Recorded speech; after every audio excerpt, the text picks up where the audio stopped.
like to thank Nancy, Sue, and Susie. I'm so happy to be there with you, and I'd like to share with you some knowledge, some information about my robot. So I'm very proud of it, but I would like also to give you some concrete example on what could be done with robot, and then to have an overview of where robotics is going. Of course, as you understood, I am a French native speaker. I will do my best to speak in English, and I will try to speak slowly, which is crazy because I just have 18 minutes. I have tons of things to say, but let's start. So if I were to ask you, where do we spend 90% of our time? I'm sure that most of you will know that it is in indoor environment, but probably what you don't know is that the indoor air is 10x more polluted than outside. And this is a very global concern. According to the World Health Organization, the air we are breathing is slowly killing us. This is the number 4th death factor in the world. So all this is very serious. But in indoor environment, air quality is not the only factor that undermines our well-being. We have also other parameters like the level of sound, luminosity, temperature, humidity, and so on. So we need to have information of what is going on into our indoor environment, like this place, for example. But we need to understand in a very simple way and to see that very immediately. So we need to have clear indicator to better perceive the invisible. Nobody can smell the air pollution. We cannot see the air pollution, for example. So as crazy as it is, we are going to Mars, on the moon, we're exploring, but we don't even know what is going on into our everyday environment. So this needs to be changed. So I try to look at what is health. So I go to the World Health Organization definition. Health is a set of well-being in the physical, mental, and social domain. So I've decided to focus on the physical parameters. You can tell me it's an easy choice, but believe me, it's very tough.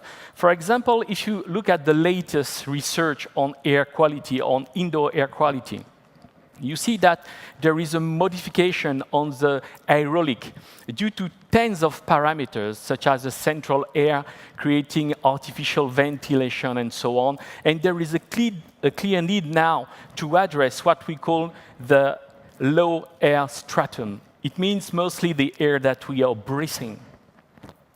So we also need to understand where we are going with technology. People will tell you, oh, buy a local sensor, you'll have information. But these information are not accurate. And most of the time, the precision of the sensor is degrading after 2-3 months. So there is a real need to have a precise sensor. Also, we are talking about Internet of Things, IoT. But my God, who is going to maintain in a building, there's thousands of sensors that will put, we don't know, everywhere. So all these are very serious questions. And by the way, it's time just to recognize that the central air, the HVAC, cannot do the job alone. We need some shift of paradigm and explore new possibility. And this is what I did. And I'm so proud to present you Dia1X. That is the well-being robot that is developed by my company that is here for the first time in the US for the Wellness Summit. So thanks a lot to the team for having this robot. So Dia1X is a very specific robot gifted with artificial intelligence. We have recoded artificial neural networks. But Dia1, do things that other artificial intelligence cannot do. It can navigate into a very large size environment where we are living, where we are working. So what is important with my robot is that nobody really sees it. He's a very shy robot, probably like me. So the robot is moving into large-scale environment, and while he's navigating, the robot is doing something very interesting. He's monitoring constantly indoor parameters. such as air quality, on VOx, on dioxide carbon, on ozone, particle matters, PM 2.5, PM 10, but also humidity, temperature, sound, noise, luminosity. So you can see this robot as a network of sensors that can do continuous information monitoring. And believe me, this is very hard to do. The other point is that the robot is not just taking information, it's also cleaning the air, it's performing action. We have made scientific study with the CSTB. This is a very reputed independent laboratory in France and for Europe. And during these 2 years and a few months' time, we have validated this service, and the robot is cleaning 99.95% of everything that is passing by through the robot, creating then an air bubble that it sustains. And also, I've equipped my robot with an absolute filter developed by the worldwide leader on air filtration, that is CamFil. So this is the same technology that you have in the robot, that you have in surgery operation room when you are opening bodies. So all this is very serious, and this is the work, this is a long work. So the robot is monitoring, cleaning, but also is generating indoor granular mobile mass data. This is very important because we need data to know what is really going on. And what is great with the robot is that you can do that square meter by square meter. So you know what is happening in your context, and you have raw database that you can connect with your own information system. But more than this, we have also created visual data. So with, for example, a dashboard, you just have a look on the dashboard and you know if the air quality is good. Is the parameter for the indoor well-being, the physical parameter, are okay? So this is an asset for the people that are managing buildings, malls, indoor environment. They got simple data visualization. Above that, you can also create map. You know, I'm a fan of Harry Potter. There's something I really like in Harry Potter. This is, you know, the Marauders map, when you can see people moving. And we can do that for air quality, all the parameters that we have. And believe me, this is the first worldwide. This is what we call mobile big data correlated to visualization process. So another very interesting thing with DR1 is that, you know, most of the time when you look at your smartphone or your laptop, you are going to try to see, to capture information. With the robot passing by, the information is coming close to you. So this is a fantastic interaction tool to gather information, but also to display your message, your video, your brands, wherever. So we are raising the bar. We are going to the next level of interaction with my robot, for example. So also part of the business model is the price. You know, I'm coming for a very humble environment. I've learned something. Innovation is good, but it must be affordable. So I've designed the architecture of my robot. So for a price of a coffee per person per day, it's a little bit technical, but you can have the robot. And then people can have fresh air. So this is something very important for me, but also a tool, you know, to perform new services. And what you see here is not a proto. I would like to be very clear on that. 99.99% of the robots you will see are prototype. This is experimentation. This is a product validated with the European community norms. It has taken me 2 years to do that. So the robot can be seen as an object for fun, to better enhance your image of innovator. 91% of the companies that are DR1 said that when the robot is there, our customer or partner believe that we are in innovation. So the return of experience is very important. But we have also with DR1 a return on investment.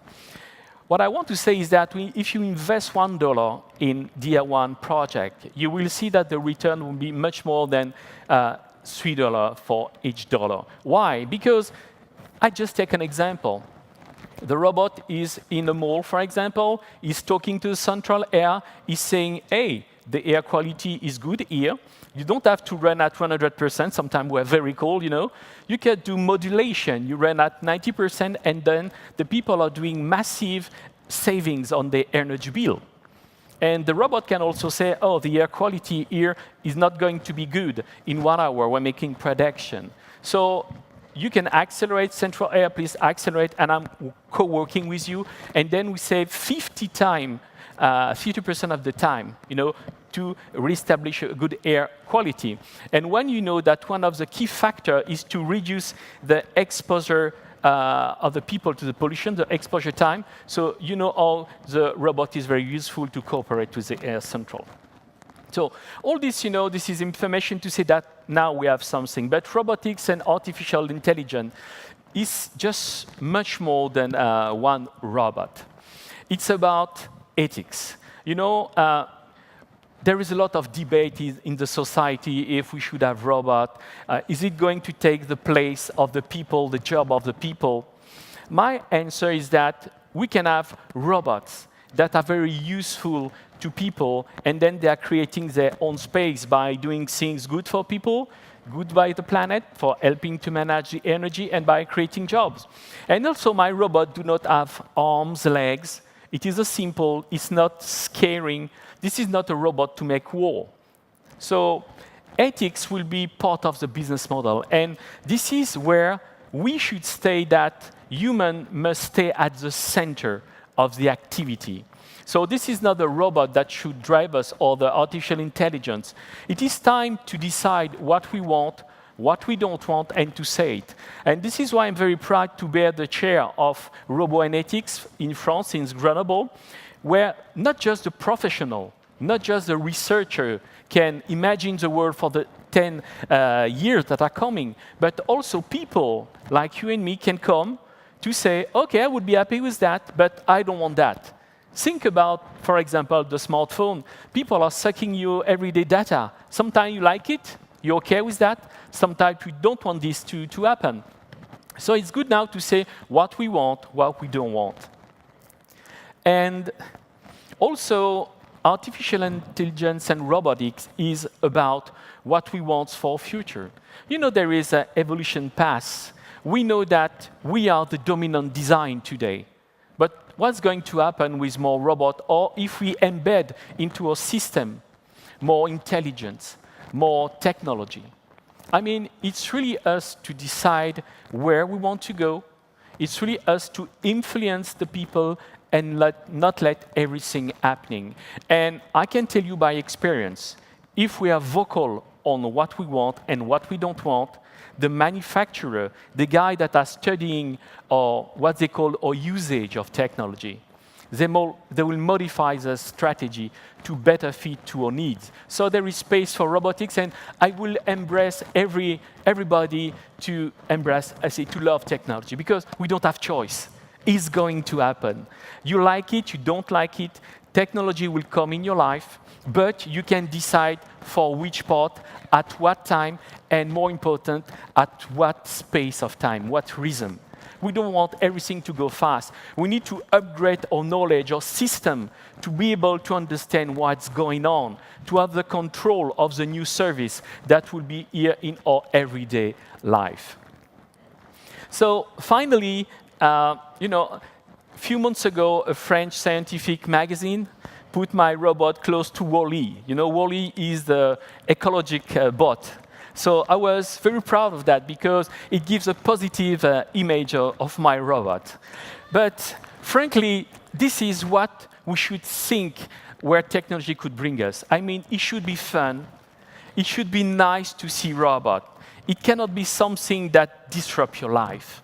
So this is why I like this idea of new technological object being close to us, for us, not dominating us. And robots, you know, are part of the world. And as Mohandas Gandhi said, be the change you wish to see in the world. So I am a change agent. it's 25 years I'm creating object and technology. So my robot will be useful, but I cannot be successful without you guys. And this is why I am here at the Wellness Summit, because I will dream to have my robot coming in the USA. And probably you can help me to do that. So this is what I wanted to exchange with you. So DR1 is here. For those who are interested, I will be there for a few hours. And thank you very much for your attention. And I wanted to share DR1 with you. Thanks.